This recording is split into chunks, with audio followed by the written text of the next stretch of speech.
ንጉስ ታዋቂ ኢትዮፒካ ሊንክ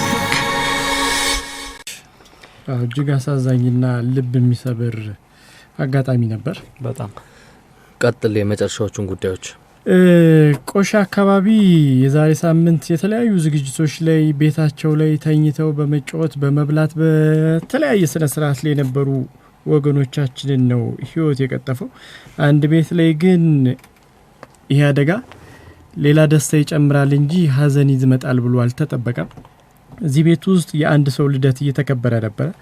የልደት አከባበር ስነ ስርዓቱ ተጀምሮ እስኪያልቅ ድረስ እጅግ ሰላማዊና ከፍተኛ ደስታ ሳቅ ጨዋታ ነበረበት።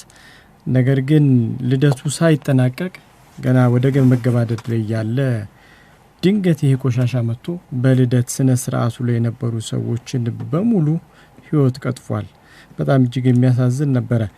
በሐሙስ ዕለት ከነበሯት ሁለት ልጆች መካከል ሌላ ሶስተኛ ልጅ ተገላግላ ቤተሰቧ ላይ ሌላ ደስታ ያመጣች ነበረች።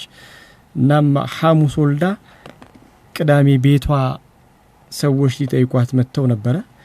ቤቷ ከመጡ እንግዶች መካከል ቀኑን ሲጫወቱ እንኳን ማርያም ማረችሽ ሲሉ አምሽተው ምሽት ላይ ወደ ቤታቸው ይሄዱ ነበሩ። ጥቂት ቤተሰቦች ግን በዛው ቤት ውስጥ እሷን ሲያጽናኑ እሷን ሲያጫውቱ የደስታዋ ተካፋይ ሲሆኑ ነበሩ። በእለቱ የወለደችው ሴት ባለቤት እህት የሆነች ሴት ከሌላ ቦታ መጣ ነበር። ይህች ሴት ብቻዋን አልነበረችም የመጣችው። በዘንድሮ በማስተርስ ዲግሪ የምትመረቅ ልጇን ጭምር ይዛ ነበር የመጣችው። እናም የወለደች የወንድሟ ሚስት እየጠየቀችና እየተጫወተች እንዳሉ ትልቅ ልጇ ውጪ ነበረች። ከፍተኛ ፍንዳታ ስትሰማ ምንድነው ብላ ታይና ለቤተሰቦቿን ድምጽ በመጣራት ወደ ግሯ ወደ መራት አካባቢ መሮጥ ጀምራለች። ይሄን የተመለከተችውና የሰማችው እናትም ፈጥና ከቤት ወጣና ምንድነው ስትል ታያለች። ያላሰበችው ማአት ወደ እነሱ እንደመጣ ትመለከታለች። ወይኔም መጫቷን ትልና ትገባለች።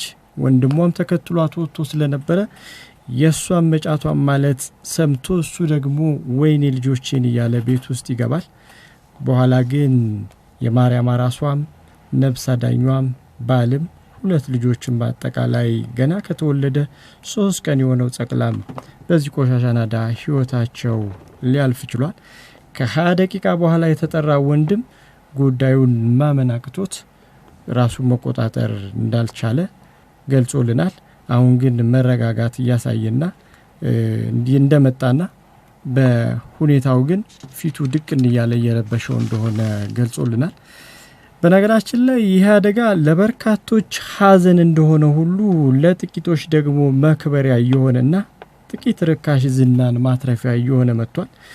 ከነዚህ በአደጋው ከተጎዱ ወገኖች ለማቋቋም በሚሰራበት ሰዓት አደጋው ሳይደርስባቸው ቤተሰባቸውን እንደሞተ በማስመሰል የአደጋው ተጎጂ ቤተሰቦች የሚያገኙትን ጥቅም ለማግኘት የሚሯሯጡ ሰዎች ተገኝተዋል። እንዲሁም አደጋውን በመንተራስ ጥቂት ዝና ለማትረፍ የሚንቀሳቀሱ ወገኖች አሉ ሲሉ አካባቢው ሰዎች ገልጸውልናል። ፖሊስ ደግሞ ዛሬ ባደረሰን መረጃ መሰረት በአደጋው 4 ቤተሰቦቹን አጥቶ ደረቱን እየመታ እንባ ያወጣ ጸጉሩን እየነጨ ሲያለቅስ የተሰነበተ ወጣት ነበር። ከተረጂ ወገኖችም ጋር ተቀላቅሎ እርዳታ ይደረግለት ጀመረ። ዘላቂ እርዳታ ከሚያገኙ ሰዎችም ጋር ስሙ ተመዝግቦ ዘላቂ እርዳታ የሚያገኝበትን ቀንና ሂደት መጠባበቅ ጀመረ። በኋላ ግን ኮሚቴዎች ተቋቁመው ትክክለኛ አደጋ የደረሰባቸውን ሰዎች ለመለየት ሁኔታዎችን ማጣራት ሰዎችን መለየት ጀመሩ። የወጣት አደጋ የደረሰበት ቤተሰቡን እና ያስመዘገበው አካባቢ ሲጠየቅ እዛ አካባቢ ላይ ይኖራሉ ተብሎ ያልተገመቱና አዲስ ታሪክ ይነግር ገባ። ፖሊስም ምን ስትል እንዲያልክ አንተ ራስ ሰው ሞተብኝ ብትልም መረጃው ግን አያሳይም ብሎ ጥያቄና ማጣራት ጀመረ። በኋላም ጥያቄውን ፖሊስ ወደ ምርመራ አድርጎ ወጣቱ ላይ ምርመራ ጀመረ። ወጣቱም ቀደም ሲል ሞተብኝ ብሎ ያለቅስ የነበረውን ለቅሶ ሲስተሙን ቀይሮ አሁን ግን እባካችሁ ተውኝ የሚል ለቅሶና እንባ ማውጣት ጀመረ ይላሉ የኮልፌ ቀራኒዮ ክፍለ ከተማ ምርመራ ኃላፊ። ሁኔታውን ለኢትዮፒካ ሊንክ ሲገልጹ ይወጣት ለካ 4 ሰው ሞተብኝ ያለው ምንም ሰው ሳይሞትበትና ምንም ያደጋው ሰለባ ሳይሆን እንደሆነ ተደረሰበት። በኋላ ላይ ግን ከማቆያ ጣቢያ ወጥቶ ወደ እስር ቤት እንዲዛወር ተደርጎ የምርመራ መዝገብ እየተጠናከረበት እንደሆነ የምርመራ ኃላፊው ለኢትዮፒካ ሊንክ ገልጸዋል። እናመሰግናለን ግዛቸው። አደጋ ባደጋው